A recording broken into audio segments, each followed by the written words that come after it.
How do you handle grief when it's too much? This is one of the central questions explored at the start of Shadow the Hedgehog's character arc.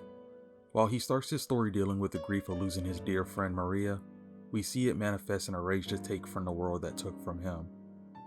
Only through conflict with opposing sides does he remember Maria's wish for him to bring hope to humanity, not to become a monster consumed by the pain. Shadow is a very complex character. Unlike others in the Sonic franchise, he is a product of his tragic past. The pain felt from losing his loved ones played a role in shaping him into who he is today.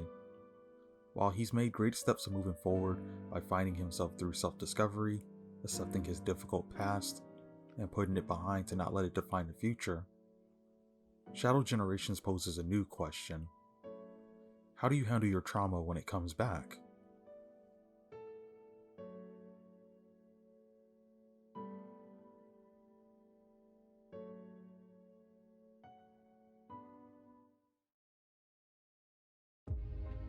Amongst all the games from 2024, the game that I find myself coming back to the most is this one.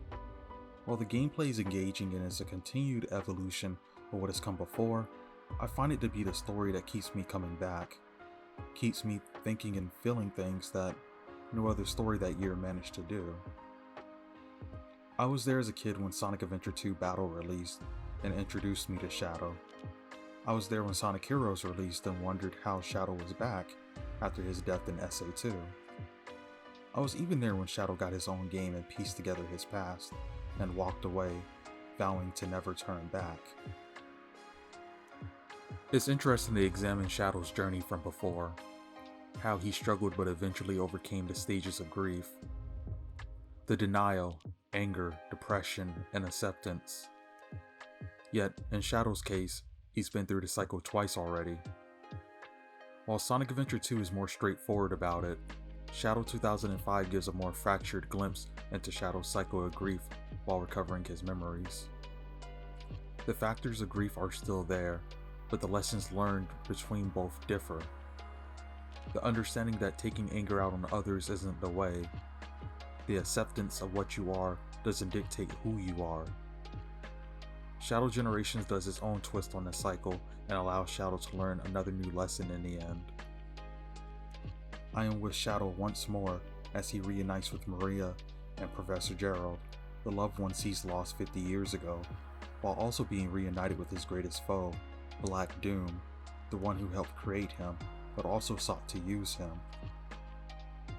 Most of the locations and enemies Shadow deals with hold a significant moment and connection to his life, whether it's the space colony arc where it began with his birth, along with a climatic fight against him and a blue hedgehog that fought to save the world, whether it's Rail Canyon where the doubt planted about himself with the reveal of the Shadow androids, the beginning of the questions, who am I, what am I, and what does it all mean, starting to swirl in his head. Every old and new location he races through, every past enemy he encounters, and every new Doom ability he obtains allows him to continue clinging to a desperate belief that he can save Maria and Gerald, all while getting rid of Black Doom for good. And a part of me is left rooting for him because I want Shadow to have a happy ending and be forever reunited with them. But I know deep down inside it isn't meant to be. That progression I feel as I get closer to the end makes things become much more tragic when I realize what has changed amongst what remains still. What changed is Shadow. He's grown more powerful both in mind and body. He's able to use skills he never could back then, and the way he reacts to things is completely different now. When he first fought the Bio-Lizard in Sonic Adventure 2, he defeated it and looked down upon it, calling it an ugly prototype. But now, when refighting the Bio-Lizard, he's able to look at it for the tragedy the monster is. He wants to put it out of its misery, so it no longer clings to a cruel life. You tortured soul, I will end your suffering. It's a more mature take that only exists because he had the time to grow and mature. Yet, what remains still is everything else, including what he wants to protect. Maria cheerfully interacts with him as if it was another day aboard the Ark. She mentions how he needs to focus more on turning in his school assignments and she wonders about Abe and how he's doing. Stuck in the past and a time far removed, these are things completely devoid from what the current Shadow of today experiences, or thinks about. The devil's eyes are always watching. No matter where he goes or what he does, those eyes are always watching.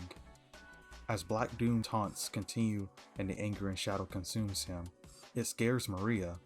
To her, it's something she's never seen before, and it's frightening. To me, it's a stark reminder of the person I was introduced to, one who had so much anger in his heart that couldn't be quelled by anyone else. Yet, when Maria grabs Shadow's hands, her cries to him reach his heart and he snaps back to normal, a subtle reminder that Maria is the only one that can calm his heart and keep him at ease. The same way her message to give humanity a chance to be happy is what saved him. What follows is a beautiful moment where Maria explains how Shadow got his name. Do you know why I named you Shadow? Because without light, there's only darkness. But a shadow will show you where to find the light. Do you understand? I don't want you to be driven by darkness. I want you to be happy. Stand in the light with peace in your heart. While on the adventure, Shadow runs into a few other characters, but the most significant of them is Rouge. Rouge is one of the closest people in his life right now, and is a member of Team Dark with him as they take on various missions from Gunn. While Rouge understands Shadow enough to let him do what he wants, she also knows when to be honest with Shadow when he needs to hear something. This leads into two important conversations with people before Shadow's big showdown. One from his past, the other his present. Professor Gerald tells Shadow not to be afraid to reach his full potential. Honoring Maria's wish is important, but Shadow shouldn't be tied to only this wish, and should do what he wants in life. Gerald also ponders if there is a way to change the passage of time, then would it be worth it?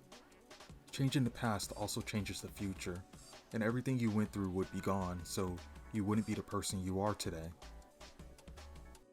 Rouge tells Shadow to enjoy the current time he can with Maria and Gerald, but remember, he moved on. He's not the same Shadow that he was from 50 years ago that they knew. Both messages communicate the single thing Shadow needs to hear as he deals with this trauma, and it's that he must eventually move on.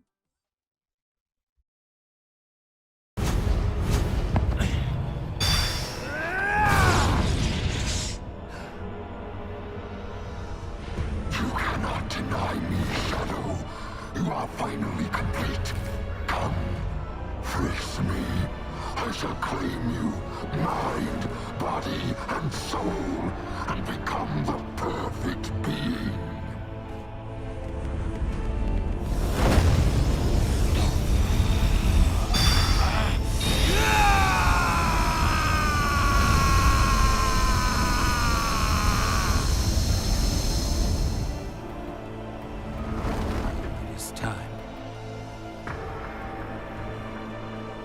I'm sorry I put you on this path, Shadow, but I'm proud of how you have walked it.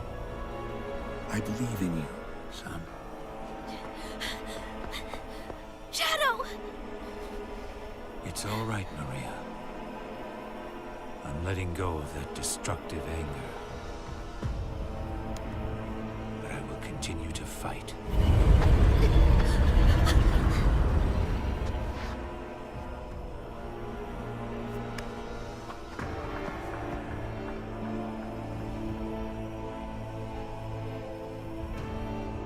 Fight with your wish in my heart. Your wish for everyone to have a chance to be happy.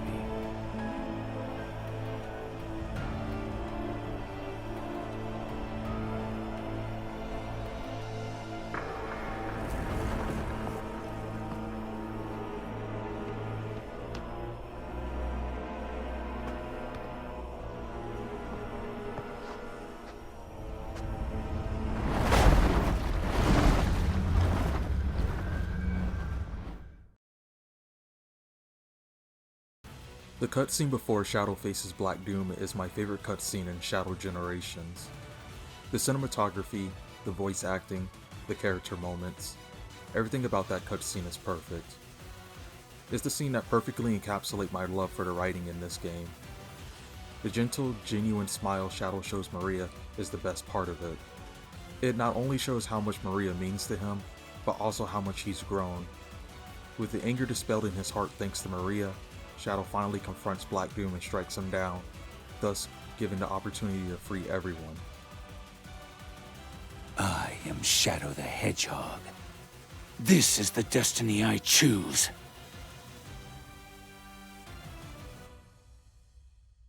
Now, to end this!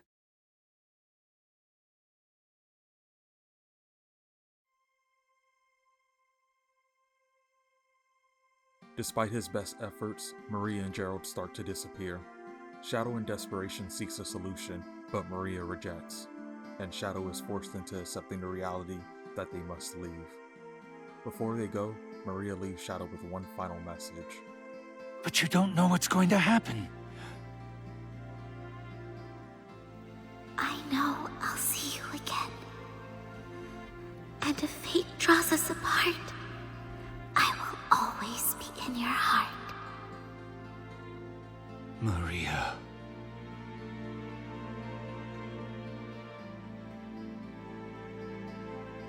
Wait.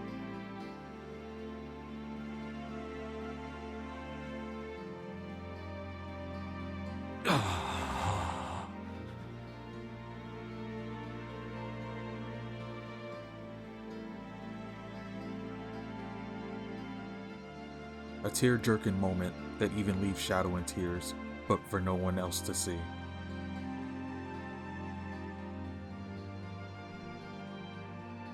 Shadow Generations is a bittersweet story, and one that I can't stop thinking about. It gives our hero the chance to reunite with those he lost, but still snatches them away from him again. While that may seem cruel, I think there's beauty in the closure Shadow finally gets by seeing them again. Earlier I mentioned that Shadow has experienced the cycle of grief more than once, but what was important was the different lessons learned at the end. If Sonic Adventure 2 was for him to realize taking his pain on others wasn't the right thing, and Shadow's own game was to reinforce that nothing about his origins changes who he is at heart, then I think Shadow Generations is a lesson for him to understand that despite vowing to never turn back, his trauma can still return, but he's different now than before. I think this adventure has a deeper meaning for all of us. It tells us that we're going to have times when we're moving forward, only to be hit from something from our past again. Sometimes trauma will creep back up on us, and it'll be difficult, scary even. But amongst the past that remains still, and us that have changed, we're stronger now than we were before, and we will prevail over it. We'll still keep moving on.